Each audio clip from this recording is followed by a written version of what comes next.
Okay, so guys आज हम लोग देखने वाले हैं persistence concept. Okay, object oriented programming का एक जो पिलर है that is persistence, that we are going to see today.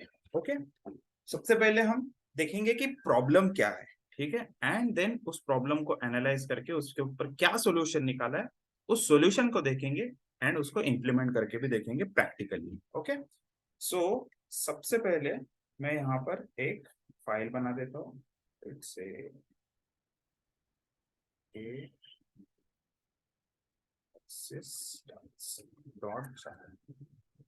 Okay, and इसमें क्लास परसिस्टेंस की जरूरत नहीं है, मैं यहाँ पर लिख देता हूँ क्लास मेन। फाइन, यहाँ पर एक मेन मेथड रखते हैं एंड इसमें कुछ मैसेज लगते हैं, hello save control J, it's a shortcut for opening the terminal। यहाँ पर अभी जावा सी स्पेस persistence डॉट जावा से कंपाइल करते हैं। कंपाइलेशन में कोई एरर नहीं आया गाइस, एंड मेरा क्लास का नाम है मेन, तो मैं मेन रन करूंगा। It is working verified. ठीक, now what we are going to do, हम एक क्लास बनाएंगे एम्प्लॉय नाम का, उसमें constructor and just to string method use करेंगे। ठीक है, nothing else. So class employee, इसमें लेट्स से पब्लिक कंस्ट्रक्टर रहेगा एम्प्लॉय, ओके, एंड एक to string method, let's say public string and to string, ये दो मेथड। सो यहाँ पर लिखते हैं आई am from to string, simply message. And employee class के अंदर दो फील्ड्स रख देते हैं, एक रख देते हैं EMP ID, ओके, जो कि इंटीजर टाइप का रहेगा, एंड एक स्ट्रिंग रखते हैं नेम। ठीक है, एम्प्लॉय का name. What we are going to do, हम यूजर से, ठीक है, जो है हमारा कंस्ट्रक्टर थ्रू वैल्यूज लेंगे। ठीक है, EMP ID and second one is name. ठीक है, स्ट्रिंग नेम, एंड वो असाइन कर देंगे हम this dot EMP ID equals to ID, and वैसे this dot name equals to n। Okay, थोड़ा सा छोटा कर देते हैं। Fine, what we are going to do, we are going to create object of this employee class. कैसे बनाते हैं guys object, employee E1 equals new employee, and यहाँ पे एम्प्लॉय का ID पास करना है, सेकंड आपने पास करना है नेम। ठीक है, लेट्स से प्रिया, इसको करते हैं save and just try to run this compile. ठीक है, पहले कंपाइल करेंगे एंड देन रन करेंगे मेन फाइल को। सो फिलहाल मैंने कुछ प्रिंट नहीं किया, so it is not going to print anything. ठीक है, बट यहाँ पे आप क्या कर सकते हो, ऑब्जेक्ट को प्रिंट कर सकते हो E1। ओके, ऑब्जेक्ट को प्रिंट कर सकते हो E1। एक काम करते हैं, सबसे पहले इस टू स्ट्रिंग मेथड को निकाल देता हूं मैं, एंड देन E1 को प्रिंट करते हैं। कंपाइलेशन में कोई एरर नहीं है, रन किया। सो एम्प्लॉय @ फलाना जो आईडी है वो शो कर रहा है, ऑब्जेक्ट आईडी। ठीक, what we are going to do, हम यहाँ पर राइट क्लिक करके, ठीक है, राइट क्लिक करके हम थोड़ा पावरफुल फीचर यूज करेंगे, किसका, एडिटर का। ये चीज आपके इक्लिप्स में STS में भी अवेलेबल है। आप क्या कर सकते हो, जनरेट कर सकते हो टू स्ट्रिंग मेथड। ठीक है, टू स्ट्रिंग मेथड ये एक ऑब्जेक्ट क्लास की मेथड है, उसको आप जनरेट कर सकते हो यहाँ पर। एंड इट इज सेइंग कि कौन कौन से फील्ड दिखानी है टू स्ट्रिंग मेथड में। तो I am just taking EMP ID और नेम दोनों भी दिखाने, ओके कर देते, तो ये अपने आप आपको कोड जनरेट करके दे देता है। ठीक है, मैं एक और बार बताता हूँ गाइस आपको, एक और बात बताता हूँ। What we are going to do, हम एडिटर का पावरफुल फीचर यूज करेंगे, राइट क्लिक करके। ठीक, राइट क्लिक करके हम source action, okay, source action में जाएंगे एंड यहाँ पर जनरेट टू स्ट्रिंग मेथड को सिलेक्ट करेंगे। उसके उसमें जितने भी फील्ड्स है आपके उस क्लास के अंदर वो सारे सिलेक्ट करेंगे एंड ओके पे क्लिक करेंगे। सो इसने मुझे टू स्ट्रिंग नाम की मेथड जनरेट करके दे दी, ठीक, एंड उसमें कोड भी लिख के दे दिया, ठीक है, जो भी कोड है वो भी लिख के दे दिया। Now what we are going to do, यहाँ पर नीचे जो even as it is print किया हो उसको एज इट इज रखते हैं एंड फिर से कंपाइल करके रन करते हैं, फिर से कंपाइल करके रन करते हैं। So you can see employ E1, employ EMP ID name Priyank, ये जो भी टू स्ट्रिंग में है वो एज इट इज प्रिंट हो गया।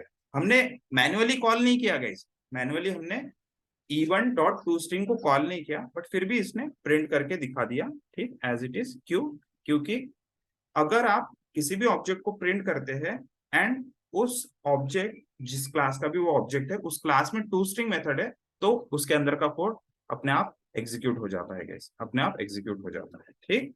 अगर ये आपने यहाँ पर टू स्ट्रिंग मेथड नहीं दी तो वो ऑब्जेक्ट क्लास की मेथड को हमेशा कॉल करता है, जिसमें वो एम्प्लॉय एंड उसका आईडी इस तरह से प्रिंट कर देता है, ठीक।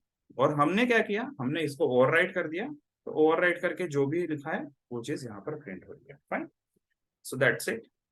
अब एक काम करते हैं, ये चीज हम यूजर से लेते हैं, ठीक है, यही चीज हम यूजर से लेते हैं। लेट्स से मैंने यूजर से लिया string name equals to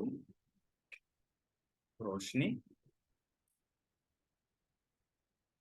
okay, and string EMP ID equals to 2, okay. और ये दोनों चीजें यहाँ पर पास कर देते, EMP ID एंड जो भी नेम है, ठीक। सेव करते हैं, ठीक है, this is not string, this is int, integer. Compile करते हैं, ठीक है, यहां तक भी ठीक है क्योंकि मेरा कोड के अंदर ही मेरे डेटा है। नाउ हम इसको पूरा का पूरा डायनेमिक में कन्वर्ट करते हैं। अब पूरा डायनेमिक में कन्वर्ट करने का मतलब मैं यूजर से इनपुट लेना चाहता हूँ, ठीक है, मैं यूजर से इनपुट लेना चाहता हूँ। तो उस केस में हम क्या करते हैं गाइस, जनरली हम कंसोल से इनपुट लेना है तो एक स्कैनर का ऑब्जेक्ट बनाते हैं, ठीक, एक स्कैनर का ऑब्जेक्ट बनाते हैं, उसमें सिस्टम डॉट इन पास करते हैं एंड स्कैनर इंपोर्ट कहां से करते हैं गाइस, स्कैनर इंपोर्ट कहां से करते हैं, it should be import from java.util.scanner, ठीक है, java.util.scanner, ठीक है, इसको हम इंपोर्ट कर देते हैं एंड नाउ ये चीज sc.next लाइन, वैसे ही sc.next int, ठीक है। अब इसको फिर से कंपाइल करते हैं, लेट्स सी ये हमें प्रॉम्प्ट करता है क्या, ठीक है, ये यूजर से इनपुट लेने के लिए रेडी है क्या, ठीक है। अब देखो ये वेट कर रहा है मेरा इनपुट देने के लिए, तो पहला sc.next लाइन के हिसाब से मैं यहाँ पर कोई भी नाम डाल सकता हूँ, let's say Rohit, and second next int के लिए मैं यहाँ पर एक नंबर डाल सकता हूँ एंड यू कैन सी कि जो चीजें मैंने एंटर की वही चीजें वहां पर मिल रही है। बट जब ये प्रोग्राम में सेकंड टाइम रन करता हूँ गाइस, जब ये प्रोग्राम में सेकंड टाइम रन करता हूँ तब ये फिर से मुझे वो डेटा पूछेगा। इसका क्या मतलब है कि ये डेटा हमेशा के लिए स्टोर नहीं रह रहा है, ठीक। जब भी आप कोड रन करेंगे तब आपको नया डेटा डालना पड़ेगा, फिर से प्रोसेस करना पड़ेगा, विच मीन्स कि यहाँ पर बहुत ज्यादा हेडेक है कि आपको बार बार वही चीजें एंटर करनी पड़ रही है, ठीक है, वही डेटा आपको फिर से बनाना पड़ रहा है। सो क्या ऐसा कुछ हो सकता है, क्या ऐसा कुछ हो सकता है कि जो ये इवन ऑब्जेक्ट जैसे यहाँ पर प्रिंट हो रहा है, ये मैं इवन का पूरा डेटा मैं किसी फाइल के अंदर स्टोर करके रख दूं या फिर डेटाबेस में स्टोर करके रख दूं। जनरली, ठीक है, जनरली तो डेटाबेस में ही स्टोर करके रखते हैं, बट ये ऑब्जेक्ट हम क्या करेंगे, अभी एक फाइल के अंदर स्टोर करके रखेंगे एंड उसी चीज को हम कहते हैं गाइस परसिस्ट करके रखना, ठीक है, उसी चीज को कहते हैं हम परसिस्ट करके रखना। So how can we store this data in file, तो सबसे पहले किस फाइल के अंदर ये डेटा रखना है वो चीज डिसाइड करनी पड़ती है। सबसे पहले किस फाइल के अंदर डेटा रखना है वो चीज डिसाइड करनी पड़ती है। तो मैं चाहता हूं कि ये डेटा data.txt फाइल के अंदर स्टोर हो जाए, ठीक है, कौन से फाइल के अंदर स्टोर हो जाए, data.txt फाइल के अंदर स्टोर हो जाए। सेकंड चीज क्या करनी है, सेकंड चीज ये करनी है कि इसका जावा ऑब्जेक्ट बनाना है, ठीक है, इस फाइल नेम का जावा ऑब्जेक्ट बनाना है, ठीक। तो वो कैसे करते हैं, फाइल आउटपुट स्ट्रीम ठीक है, फाइल आउटपुट स्ट्रीम, क्योंकि हम आउट करने वाले अपना ऑब्जेक्ट का डेटा आउट करने वाले फाइल के अंदर।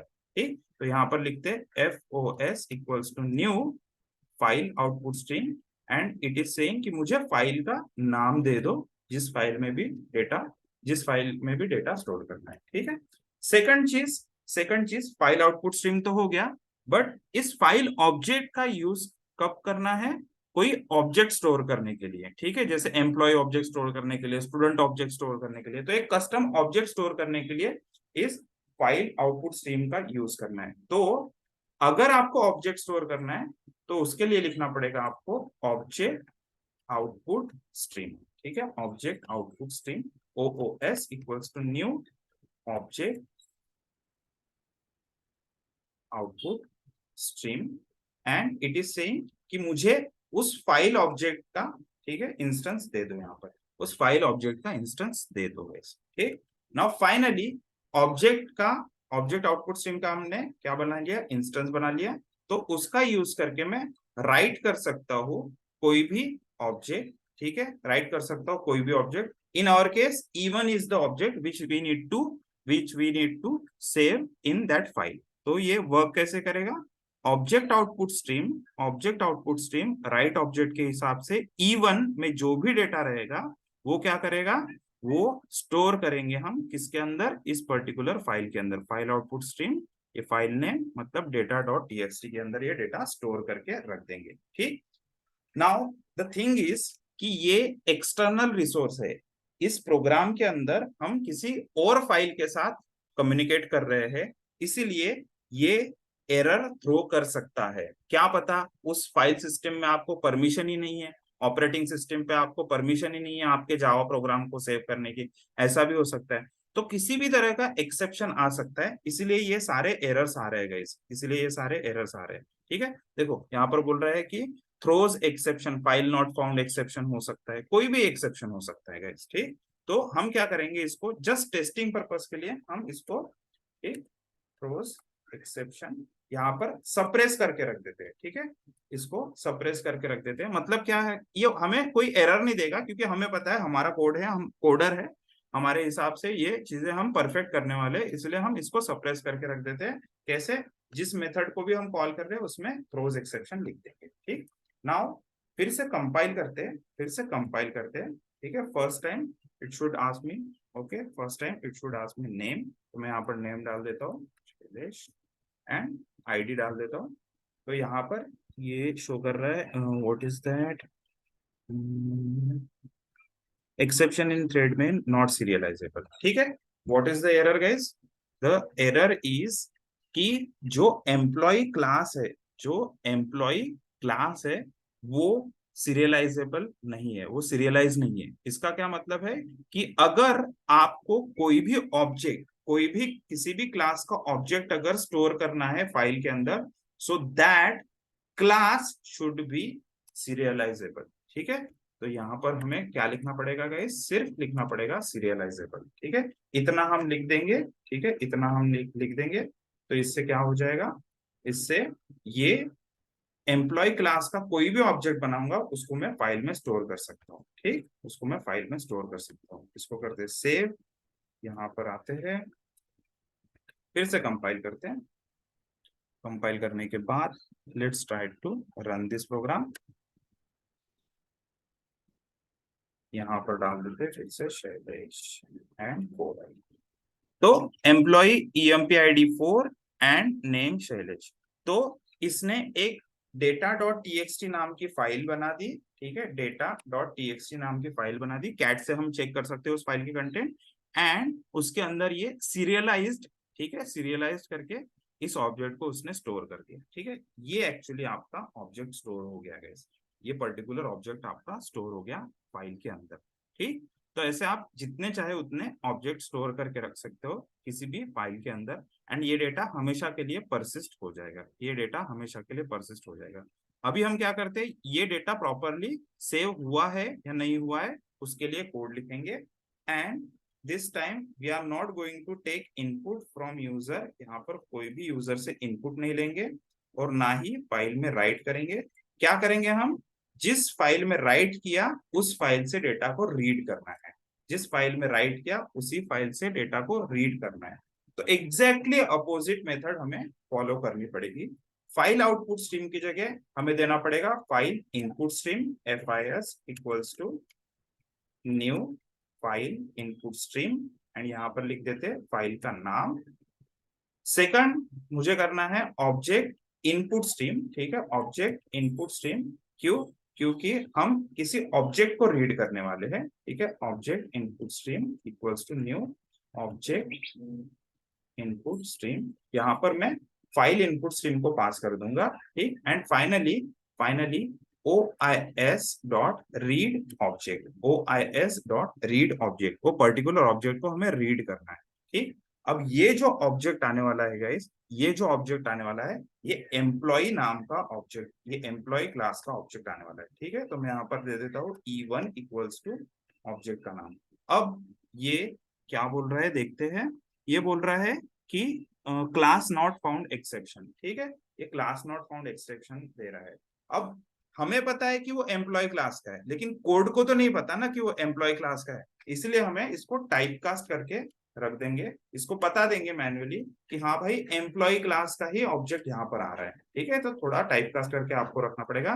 नाउ फाइनली हम क्या करेंगे, एस आउट में E1 लिख देंगे, ठीक है, एस आउट में E1 लिख देंगे जो ऑब्जेक्ट है, एंड इस प्रोग्राम को कंपाइल करके रन करके देखते हैं, ठीक है। इस पर्टिकुलर प्रोग्राम को कंपाइल करके फिर से रन करके देखते हैं।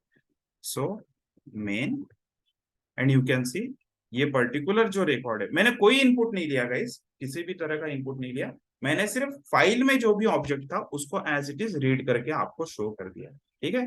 फाइल में जो भी ऑब्जेक्ट था उसको एज इट इज, फाइल में जो भी डेटा था उसको एज इट इज रीड करके यहाँ पर शो कर दिया, ठीक है। So that's how you can store any object, ठीक है। इससे मतलब एक्चुअल परसिस्टेंस का कोड तो इतना ही है, बाकी सारी चीजें तो आपकी एग्जिस्टिंग जो क्लासेस एंड ऑब्जेक्ट्स के कंसेप्ट है वही है। जो मेन पार्ट है परसिस्टेंस का, दिस इज लाइक ये 6 से 7 लाइन का ही कोड है। क्या किया हमने, किस फाइल में डेटा स्टोर करके रखना है, उस फाइल का नाम आप स्ट्रिंग में रख सकते हो या फिर डायरेक्टली यहाँ पर डबल कोट में भी पास कर सकते हो, one as the same thing. Object output string का यूज करके एक्चुअली हम ऑब्जेक्ट स्टोर करने वाले, इसलिए इसका इंस्टेंस भी बनाना जरूरी है, एंड उसका इंस्टेंस बनाते वक्त कंस्ट्रक्टर में वो फाइल का नाम किसके थ्रू, फाइल आउटपुट स्ट्रीम के थ्रू वो पास करना है, ठीक। Finally object output stream dot right object का यूज करके हम क्या करेंगे, जो भी ऑब्जेक्ट आपको स्टोर करना है वो उसको पास कर देना है, ठीक। जैसे उसको पास कर दिया ये फाइल में जाके स्टोर कर देगा। नेक्स्ट, हमने फाइल में स्टोर किया हुआ डेटा रीड भी तो करते आना चाहिए, ठीक है। इन फ्यूचर आप कल आए, घूम फिर के आए और आपको पता नहीं आपने क्या डेटा स्टोर किया था, तो आपको फाइल रीड करके आप उसका डेटा देख सकते हो। तो वो कैसे चेक करना, कोडिंग के थ्रू गाइस। आपने क्या करना है, और ये कोडिंग के थ्रू क्यों बोल रहा हूं मैं, क्योंकि आप अगर कैट करेंगे, ठीक है, उस फाइल को, तो ये नॉर्मल टेक्स्ट फाइल नहीं है, ये ऑब्जेक्ट स्टोर हुआ है सीरियलाइज्ड, ठीक है, ये पर्टिकुलर ऑब्जेक्ट। तो इसको मुझे प्रोग्राम के थ्रू ही रीड करना पड़ेगा। तो प्रोग्राम के थ्रू रीड कैसे करेंगे गाइस, फाइल इनपुट स्ट्रीम जिसमें हमें फाइल का नाम पास करना पड़ेगा, सेकंड ऑब्जेक्ट इनपुट स्ट्रीम जिसका यूज करके हम ऑब्जेक्ट को रीड करेंगे, जैसे हमने राइट किया था वैसे ही हम रीड करेंगे, एंड रीड ऑब्जेक्ट मतलब उस फाइल के अंदर जो भी ऑब्जेक्ट है वो रीड करने के बाद हमें पता है कि वो एम्प्लॉय टाइप का ऑब्जेक्ट है, तो हमने एम्प्लॉय का एक इंस्टेंस बनाया without any constructor, just instance बनाया, and what we are doing, we are reading that object in E1, ठीक है, E1 नाम के वेरिएबल के अंदर, एंड इस E1 को जैसे प्रिंट करके देखा तो इसमें परसिस्ट किया हुआ डेटा जो हमने स्टोर किया था वो डेटा प्रॉपरली शो कर रहा है। Fine, so this is the flow guys. I hope थोड़ा सा आपको आइडिया होगा, आ गया होगा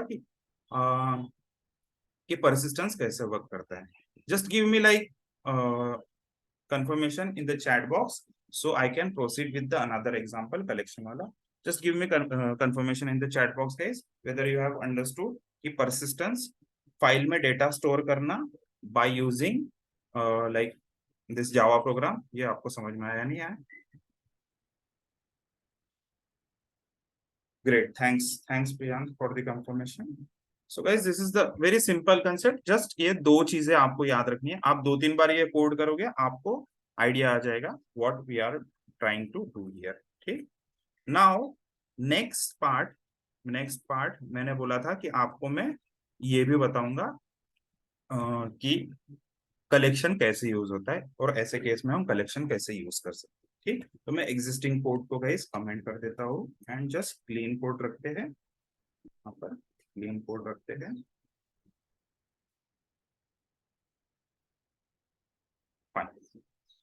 what we are going to do, what we are going to do here, हम लोग एक क्लास, एक ऑब्जेक्ट बनाएंगे लिस्ट। ओके, एक ऑब्जेक्ट बनाएंगे लिस्ट, एम्प्लॉय की लिस्ट। ठीक है, ईएमपीएस नाम से एम्प्लॉय की लिस्ट बनाएंगे एंड यहाँ पर न्यू, ठीक है, न्यू एरे लिस्ट। ठीक है, न्यू एरे लिस्ट लिख देंगे। फाइन। अब ये दोनों चीजें इंपोर्ट कहाँ से करनी है guys, java dot util dot list.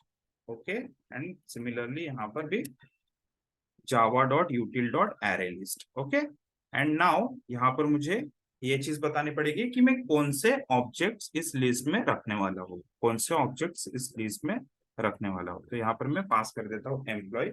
Generally ये चीज जनरली ये चीज आपने इस तरफ रखनी चाहिए। ठीक है, जनरली ये चीज आपने इस तरफ रखनी चाहिए। ठीक, एंड राइट साइड में पास नहीं भी किया तो न्यूअर वर्जन में ये चीज चल जाती है गाइस। ठीक, तो ईएमपीएस के अंदर हम क्या कर सकते हैं गाइस, ईएमपीएस के अंदर हम एक से ज्यादा ऑब्जेक्ट स्टोर करके रख सकते हैं, क्योंकि लिस्ट इज द कलेक्शन जिसमें हम एक से ज्यादा चीजें स्टोर करके रख सकते हैं। किसी भी तरीके का ऑब्जेक्ट है हम वो स्टोर करके रख सकते हैं ईएमपीएस के अंदर। फिलहाल हमने क्या बोला है कि एम्प्लॉय टाइप का ऑब्जेक्ट इसमें स्टोर करो, तो मैं यहाँ पर लिखता हूँ ईएमपीएस डॉट emps डॉट एड, ठीक, डॉट एड, एंड यहाँ पर देखो राउंड ब्रैकेट में एम्प्लॉय आ रहा है तो हम उसी को यूज करेंगे एंड यहाँ पर न्यू एम्प्लॉय वन एंड कोई एक नाम दे देते हैं। ठीक है, जैसे फाइन। नाउ सेकंड ऑब्जेक्ट अगर मुझे स्टोर करना है तो मैं क्या करूंगा, emp डॉट एड, उसका आईडी 2 दे देते हैं एंड यहाँ पे second. Okay, second object store करके रख दिया। वैसे ही थर्ड ऑब्जेक्ट भी ट्राई करते हैं। मेरे स्टूडेंट्स आर ऑनलाइन, इसके ऊपर उनके नाम ले लेते हैं, खुशबू एंड प्रतीक। ठीक, सो यहाँ पर डाल देते 3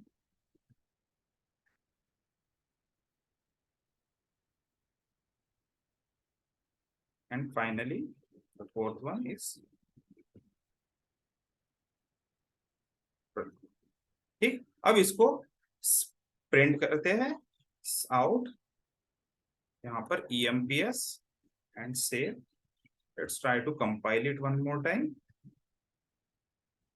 एंड इसको रन करके देखते हैं। तो आप देख सकते हो कि एम्प्लॉय 1, एम्प्लॉय 2, 3 एंड 4 ऐसे चारों चीजें वहां पर प्रिंट हो गई है। ठीक है, चारों ऑब्जेक्ट्स एम्प्लॉय के वहां पर स्टोर हो गए और वो एक ही लिस्ट के अंदर गए हैं जिसका नाम है ईएमपीएस लिस्ट का नाम है। ठीक, what we are going to do, we will reuse this code, we will reuse this code. हम क्या करेंगे, इसी कोड को यूज करेंगे। क्यों ऐसा, क्योंकि ईएमपीएस एक सिंगल ऑब्जेक्ट है, एक सिंगल ऑब्जेक्ट है लिस्ट का। ठीक है, एक सिंगल ऑब्जेक्ट है लिस्ट का, वो एक ही ऑब्जेक्ट को अगर मैं स्टोर करूंगा तो उसके अंदर ये चारों के चारों इस एम्प्लॉयज के ऑब्जेक्ट मिल जाएंगे। ठीक है, तो हम इसी कोड को रीयूज करेंगे एंड यहाँ पर स्टोर करने के वक्त अभी इवन ऑब्जेक्ट स्टोर नहीं करेंगे, किसी भी तरीके का ऑब्जेक्ट स्टोर कर सकते हैं। तो हम क्या चाहते हैं कि लिस्ट स्टोर करें, हम ईएमपीएस लिस्ट। ओके, ईएमपीएस लिस्ट को स्टोर करें। इसको सेव करते हैं, कंट्रोल जे से शॉर्टकट टर्मिनल, कंपाइल करते हैं एंड यहाँ पर मेन फंक्शन को रन करते हैं। ठीक है, अब इसने डेटा स्टोर कर दिया है, इसने डेटा स्टोर कर दिया है। How can we make sure कि उसने डेटा स्टोर कर दिया, हम क्या करेंगे, हम क्या करेंगे यहाँ से, अब ये जो फाइल इनपुट स्ट्रीम वाला कोड है उसको यहाँ से कॉपी करेंगे, यहाँ पर paste, let's just uncomment and बाकी का पूरा कोड हम कमेंट करके रखते हैं। ठीक है, अभी हम ये system dot out dot println इसको भी नहीं रखेंगे, हाँ जस्ट एम्प्लॉयज का रखेंगे हम। ओके, इतना पार्ट हम रखते हैं इस कोड में। And now what we are going to do, यहाँ पर OIS रीड ऑब्जेक्ट में, OIS रीड ऑब्जेक्ट में हमें क्या करना पड़ेगा, हमें एम्प्लॉय की लिस्ट मिलने वाली है, हमें एम्प्लॉय की लिस्ट मिलने वाली है। तो यहाँ पर मुझे लिखना पड़ेगा, just a second, EMPS equals to, ठीक है, EMPS इक्वल्स टू, यहाँ पर क्या लिखना पड़ेगा गाइस, एरे लिस्ट, ठीक है, एरे लिस्ट ऑफ एम्प्लॉय, ठीक है, array list of employ. And ये एक्चुअली मुझे टाइपकास्ट करके रखना पड़ेगा, ये एक्चुअली मुझे टाइपकास्ट करके रखना पड़ेगा। Just a second, unchecked cast from object to array list, ठीक है, चलेगा। ये चीज देख लेते हैं कंपाइल होता है या नहीं होता है। EMPS, ठीक है, सेव करते हैं इसको। And same data dot TXT से फाइल हम लोग डेटा रीड कर रहे हैं गाइस। एंड EMPS नाम के, EMPS जो ये एरे लिस्ट है इसमें स्टोर करके रखते हैं, ठीक है। एंड उसको फिर प्रिंट करेंगे। एक काम करते हैं, अभी फिर से कंपाइल करते हैं। लेट्स सी कंपाइलेशन में कोई एरर है क्या। It is saying, just warning है, उसको आप इग्नोर कर सकते हो। एंड फिर से मेन फाइल को रन करते हैं। तो आप देख रहे हो गाइस, आप देख रहे हो कि जो डेटा हमने स्टोर किया था वो डेटा एज इट इज यहाँ पर अवेलेबल है, ठीक। आप अगर आपको यकीन नहीं होता तो मैं क्या करता हूँ, इस पूरे कोड को निकाल देता हूँ यहाँ से एंड जस्ट रीड वाला पार्ट वहां पर रखता हूँ, ठीक है, जस्ट रीड वाला पार्ट वहां पे रखता हूँ, इतना ही पार्ट है। और डेटा हमारा एक्चुअली फाइल के अंदर स्टोर्ड है, पूरा का पूरा डेटा हमारा फाइल के अंदर स्टोर्ड है। तो हम इसको कंपाइल करते हैं and let's try to run this. You can see कि ये पूरा का पूरा डेटा वहां पर अवेलेबल है, ठीक। इसको आप फिर जो ऑपरेशंस परफॉर्म करने हैं वो ऑपरेशंस परफॉर्म करके आप इसको पार्स कर सकते हो। फॉर एग्जांपल अब एक लैम्बडा वाला भी दिखाता हूँ यहाँ पर कैसे आप यूज कर सकते हो। Let's say EMPS dot for each, ठीक है, for each. And let's say ई नाम के ऑब्जेक्ट में ये पूरा का पूरा डेटा आ रहा है। मैं ऐसा आउट करूंगा इसको, ई को, ठीक है, ऐसा आउट करने का ई को। अब ये वाला पार्ट को कमेंट कर देते हैं एंड लैम्बडा के थ्रू फॉरेज में जो भी हमने यूज किया उसको रन करके देखते हैं। तो आप देख रहे हो गाइस, वन बाय वन यहाँ पर पूरा डेटा शो कर रहा है वो। अगर मैं सिर्फ नेम शो करना चाहता हूँ तो ई डॉट नेम लिख देंगे, फिर से कंपाइल करेंगे एंड यू कैन सी सिर्फ नाम ही शो कर रहा है वो। तो आपका डेटा अभी फाइल के अंदर स्टोर्ड है और वो फाइल के अंदर का डेटा मैं रीड करके जैसे चाहे वैसे उसके ऊपर फॉर लूप लगाना है, कुछ और प्रोसेस करना है तो वो भी कर सकता हूँ, ठीक है। इसका मतलब है कि आपको वो डेटा के बारे में अभी टेंशन लेने की जरूरत नहीं है। इट इज परसिस्ट, ये हमेशा के लिए आपके हार्ड डिस्क के अंदर किसी फाइल में स्टोर करके रख दिया है। एंड वो फाइल आप किसी और को भी दे सकते हो, ठीक है, किसी और को डेटा ये सेंड करना है, शेयर करना है तो वो आप ये भी चीज कर सकते हो। I hope I am clear guys कि हम ऑब्जेक्ट, नॉर्मल ऑब्जेक्ट, ठीक है, नॉर्मल ऑब्जेक्ट एंड जो कलेक्शन का लिस्ट है, मतलब मोर देन वन ऑब्जेक्ट भी हम लिस्ट के फॉर्मेट में स्टोर करके रख सकते हैं किसी भी फाइल के अंदर, किसी भी फाइल के अंदर। सो अगर आपको ये चीजें क्लियर हो गई होगी तो just give me confirmation in the chat box guys, okay। and I think Pratik was like in the first session also, तो अभी बहुत ज्यादा क्लियर हो गया होगा प्रतीक कि हम क्या करना चाहते हैं, ठीक है, persistence में। so just give me confirmation guys in the chat box and then we will wrap up the session, okay। Thank you guys. And ये मतलब आप लोग अगर YouTube पे देख रहे हो तो वीडियो को लाइक कीजिए, शेयर कीजिए, ओके। चैनल को सब्सक्राइब नहीं किया होगा तो सब्सक्राइब करके रख दीजिए गाइस, ठीक। हम नेक्स्ट वीडियो में देखेंगे, नेक्स्ट सेशन में देखेंगे कि परसिस्टेंस के बाद जो हमारा कॉन्करेंसी वाला पार्ट है, how we are going to use multi threading का यूज करके हम एक साथ मल्टीपल फंक्शंस कैसे एग्जीक्यूट कर सकते हैं। हम थोड़ा प्रैक्टिकली ये चीज को देखेंगे गाइस। मैं ट्राई करके दिखाऊंगा आपको नॉर्मली रन करके। एक पर्टिकुलर 4 फंक्शंस बनाएंगे हम, 4 या फिर थोड़े से कम भी, और 4 फंक्शन से अच्छा क्लियर हो जाता है। 4 फंक्शंस बनाएंगे हम जिसको हम 40 सेकंड्स में एग्जीक्यूट करेंगे पहले, एंड फिर सेम चीज मल्टी थ्रेडिंग का यूज करके 10 सेकंड्स में कैसे एग्जीक्यूट कर सकते हैं वो चीज हम देखेंगे, ठीक है। चलो, that's it guys, thank you, see you in the next video, bye.